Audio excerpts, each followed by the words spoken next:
இந்த வீடியோவில் நாவிக்கில் கூடிய என்னென்ன பிரச்சனை வந்துச்சு, அது எப்படிலாம் இந்தியா ஃபேஸ் பண்ண போகுது, ஃப்யூச்சரில் நாவிக் வருமா வராதா, அதை பற்றிலாம் பார்ப்போம்.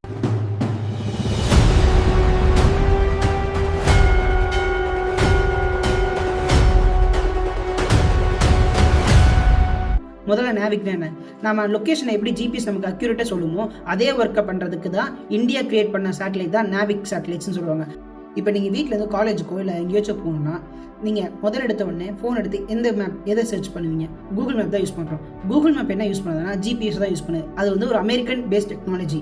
ஆனால் இந்தியாவுக்கு அது மாதிரி ஒரு டெக்னாலஜி இருக்கான்னு கேட்டால் அதுதான் நாவிக்.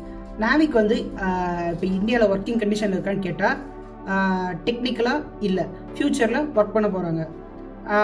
இந்த நாவிக்ன்றது இந்தியா ஏன் கிரியேட் பண்ணுறது முதல்ல யோசிச்சாங்கன்னா, லைக் கார்கில் வரப்போ இந்தியா கிட்ட வந்து ஒரு குளோபல் பொசிஷனிங் சிஸ்டமே கிடையாது. அதனால் வந்து அமெரிக்காட்ட ஹெல்ப் கேட்டதுக்கு அமெரிக்கா வந்து இல்லை தர முடியாதுன்னு சொல்லிட்டாங்க. அதனால தான் இந்தியா வந்து அப்பயே முடிவு பண்ணிட்டாங்க நாவிக்ன்ற ஒரு இதை கிரியேட் பண்ணி நம்ம இந்தியாவுக்குன்னு ஒரு குளோபல் பொசிஷனிங் சிஸ்டம் ஒன்று வேணும். மொத்தமாக இதுவரை இந்தியா 11 நாவிக் சேட்டலைட்ஸை லான்ச் பண்ணியிருக்காங்க. அதில் 8 ஃபங்க்ஷனில் இருக்குது. ஆனால் இப்போ 3 தான் ஒர்க்கிங்கில் இருக்குது. ஆனால் ஒரு நல்ல குளோபல் பொசிஷனிங் சிஸ்டத்துக்கு வந்து கிட்டத்தட்ட 4 தேவைப்படுது. இந்தியா வந்து ஒரு சேட்டலைட் கம்மியாக இருக்குது. 8 ஃபங்க்ஷனாக இருந்தோம். ஏன் நம்மளால் 3 தான் ஒர்க்கிங் கண்டிஷன் இருக்குன்னா அதுக்கு காரணம் வந்து எல்லா சேட்டலைட்ஸ்லையும் நேவிகேஷனுக்கு கண்டுபிடிக்கிறதுக்காக டைமிங் சென்சார் சிப்ஸ் இருக்கும். நம்ம ஃபோனில் வந்து அதை நம்ம வைக்க முடியாதுன்றனால சேட்டலைட்ஸ் வந்து ஃபோன்லேருந்து டேட்டா எடுத்துக்கிற மாதிரி நம்ம செஞ்சுருப்பாங்க. ஆனால் அந்த ஸ்விஸ் கிளாக்குன்ற கிளாக்கில் சேட்டலைட் இங்கேருந்து லான்ச் ஆன பிறகு போய் ஸ்பேஸில் போனதுமேட்டு ஒரு ப்ராப்ளம் ஆகி மிச்சம் இருக்க எல்லா சேட்டலைட்டும் ஸ்விஸ் கிளாக் ப்ராப்ளத்தினால ஆஃப்லைன் வந்துடுச்சு. மிச்சம் இருக்க 3 சேட்டலைட் மட்டும் தான் இப்போதைக்கு ஃபங்க்ஷனலாக இருக்குது. அதனால் நாவிக் வந்து இப்போதைக்கு இந்தியாவில் ஒர்க்கிங் கண்டிஷனில் இல்லை. எதுக்கு இந்தியாவுக்கு வந்து ஜிபிஎஸ் இருக்கும்போது எதுக்கு நாவிக்ன்ற ஒரு சிஸ்டத்தை கண்டுபிடிக்கிறாங்க? ஏன்னா திடீர்னு அமெரிக்காவுக்கும் இந்தியாவுக்கும் சண்டை வந்துச்சுன்னா அமெரிக்கா எப்போ வேணாலும் அவங்களோட டெக்னாலஜியான ஜிபிஎஸை கட் ஆஃப் பண்ணிவிட்டு இந்தியாவுக்கு வந்து ஒரு குளோபல் பொசிஷனிங் சிஸ்டமே இல்லாமல் ரொம்ப ஈஸியாக அவங்களால வந்து நம்மளோட இந்தியன் ஆர்மி மட்டும் இல்லாமல் எல்லா இடத்தையும் அட்டாக் பண்ண முடியும்.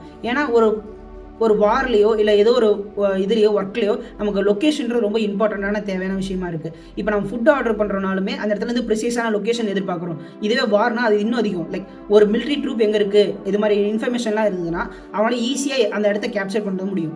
ஜிபிஎஸ் மட்டும் தான் அந்த உலகத்தில் மொத்தமாக இருக்கான்னு கேட்டால் இல்லை. யூரோப்பியனுக்காக கலீலியோன்னு ஒன்று இருக்குது, சைனாவில் டியோடஸ்னு ஒன்று இருக்குது, ஜப்பானில் QZSSன்னு இருக்குது, இந்தியன் அதே மாதிரி அவங்களுக்காக நாவிக்னு கிரியேட் பண்ணாங்க. ஜிபிஎஸ்க்கும் நாவிக்கும் என்ன வித்தியாசம்னா ஜிபிஎஸ் உலகத்தில் இருக்க எல்லா இடத்தையும் லொக்கேஷனையும் செக் பண்ணி பார்த்து சொல்லும். ஆனால் நாவிக்ன்றது இந்தியன் பேஸ்டு சேட்டலைட்ஸ். அது இந்தியாவுக்குள்ளே இருக்கக்கூடிய ப்ரிசைஸ் லொக்கேஷன்ஸை மட்டும் தான் சொல்லும். நாவிக்கோடைய அக்யூரசி எந்த அளவுக்கு இருக்குன்னா லைக் மிலிட்ரி அந்த மாதிரி இதில் 0.5 மீட்டர்ஸ் அளவு வரையும் அக்யூரசி தர முடியும்னு சொல்லிட்டு சயின்டிஸ்ட் சொல்லியிருந்தாங்க. திருப்பி நாவிக் வந்து யூஸ்க்கு வருமானு கேட்டால் லைக் சயின்டிஸ்ட் என்ன சொல்லியிருக்காங்கன்னா, இஸ்ரோ சயின்டிஸ்ட் என்ன சொல்லியிருக்காங்கன்னா 2027 28க்குள்ளே நாவிக்கே நம்ம திருப்பி இன்னொரு சேட்டலைட் லான்ச் பண்ணி ஃபங்க்ஷனல் சேட்டலைட்ஸான 4 நாங்கள் அப்டேட் பண்ணி இந்தியாவுக்கு நாவிக்கோட சப்போர்ட்டை தருவோம்னு சொல்லி சொன்னாங்க. ஆனால் இப்போ ரீசெண்டாக நடக்கக்கூடிய பிரச்சனை, அதாவது நாசாலேருந்து 120 பேர் சயின்டிஸ்ட் வந்து ஒரே டைமில் ரிசைன் பண்ணுது. இந்த மாதிரி இது சுச்சுவேஷன்ஸ்லாம் பார்க்கும்போது 2028 கூட வரது, 2028க்குள்ளே நாவிக் வந்து ஃபங்க்ஷனல் ஆகிறது கஷ்டம்னு சொல்கிறாங்க. இதை ஓவர் கம் பண்ணுறதுக்காக தான் இந்தியன் கவர்மெண்ட் என்ன பண்ணாங்கன்னா பல ரெஸ்ட்ரிக்ஷன்ஸை போட்டு ஆரம்பிச்சாங்க. லைக் சீனியர் சயின்டிஸ்ட் யாரோ அவ்வளோ சீக்கிரத்தில் வந்துட்டு ரிசைன் பண்ணக்கூடியதுன்னு சொல்லிட்டு பல செட் ஆஃப் ரூல்ஸ் கிரியேட் பண்ணி இஸ்ரோ சயின்டிஸ்ட்டை மற்ற கம்பெனிஸ்க்கு போகாமல் ஸ்டாப் பண்ணி வச்சுருக்காங்க.